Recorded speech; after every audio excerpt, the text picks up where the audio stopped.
సోనియా గాంధీకి టీ కాంగ్రెస్ నేత సంపత్ లేఖ ఇప్పుడు కలకలం మారింది. సీట్ల కేటాయింపులో అన్యాయం జరిగిందంటున్నారు సంపత్. మల్లు రవి, ఖమ్మం నేతలు కుట్ర చేశారని ఇందులో ఆరోపిస్తున్నారు. లిస్ట్ లో తన పేరు లేకుండా చేశారని కూడా ఈ లేఖలో పేర్కొన్నారు.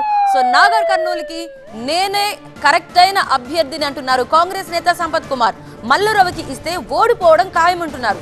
అసలు తన పేరు పరిశీలించకుండా ఏకపక్షంగా ఆయన పేరును సిఈసికి ప్రతిపాదించడం వెనుక కుట్ర దాగింది అంటున్నారు సంపత్ కుమార్. సోనియాకు ఒక లేఖ రాసి తన ఆవేదనను వెలిబుచ్చారు. రెస్పెక్టెడ్ సోనియా మేడం జీ, మాకు అన్యాయం జరుగుతోంది. పార్టీకి వీర విధేయుడిగా ఉండడమే మా శాపమా? బలమైన బ్యాక్గ్రౌండ్ లేకపోవడమే నా తప్ప? అన్ని అర్హతలు కలిగి ఉన్న నాకు కాకుండా వరుసగా ఓడుతూ వస్తున్న వ్యక్తికి టికెట్ ఇవ్వడం ఏంటి అంటూ తన ఆవేదనంతా వెళ్లగక్కారు కాంగ్రెస్ పార్టీ పాలమూరు నేత సంపత్ కుమార్. నాగర్ కర్నూలు టికెట్ కు అన్ని అర్హతలు కలిగి ఉన్న నాయకుడిని తానే అంటున్నారు సంపత్.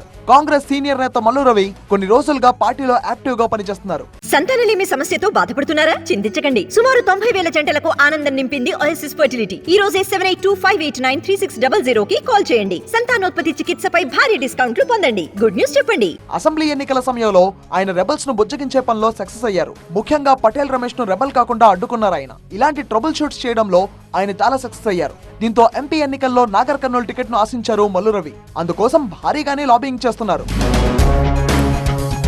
ఏఐసిసి సెక్రటరీగా ఉన్న సంపత్ ఏకంగా సోనియా గాంధీకి లేఖ రాశారు. భారమైన బరువెక్కిన గుండెతో తాను ఈ లేఖను రాస్తున్నా అని మొదలుపెట్టిన సంపత్ తాను మాదిగ వర్గానికి చెందిన వాడిని కాబట్టి ఇక్కడ టికెట్ ఇస్తే గెలిచి తీరుతా అంటున్నారు. ఎందుకంటే నాగర్ కర్నూలులో 17 లక్షల మంది ఓటర్లు ఉంటే అందులో మాదిగ సామాజిక వర్గ ఓటర్లు 3,75,000 ఉంటే మాల సామాజిక వర్గ ఓటర్లు 62,000 మంది ఉన్నారంటున్నారు. అందుకే తాను అన్ని రకాలుగా ఇక్కడ సరైన అభ్యర్థినంటూ లేఖలో రాసుకొచ్చారు సంపత్. ఇప్పటికే 4 సార్లు ఇక్కడ పోటీ చేసి ఓడిపోయిన మల్లు రవి వంటి అభ్యర్థికి మళ్లీ ఇస్తే ఓటమి ఖాయమంటున్నారు ఆయన.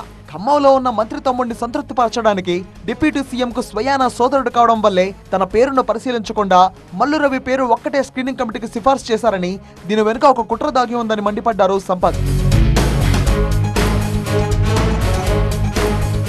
ఇప్పటికే మల్లు రవిని ఢిల్లీలో రాష్ట్ర ప్రభుత్వ ప్రతినిధిగా నియమించి కేబినెట్ ర్యాంకును కల్పించారని, తాను మహారాష్ట్ర అభ్యర్థుల ఎంపికలో బిజీగా ఉన్న సమయంలో కావాలనే ఆయన పేరును సిఈసికి సిఫార్సు చేసి తన పేరును తెరపైకి రాకుండా చేశారని ఆవేదన వ్యక్తం చేస్తున్నారు సంపత్ కుమార్. బీఆర్ఎస్ ప్రభుత్వం తనను ఎన్నో ఇబ్బందులు గురిచేసిందని, 17 కేసులు అక్రమంగా బనాయించిందని, అయినా గానీ కాంగ్రెస్ పార్టీ గెలుపు కోసమే అహర్నిశలు కృషి చేశా అన్నారు. రాహుల్ గాంధీ భారత్ జోడో యాత్రలో ఎక్కువ దూరం నడిచిన తెలంగాణ నేతను తానే అన్నారు సంపత్. కాబట్టి తనకు న్యాయం చేయాలని కోరుతున్నారు.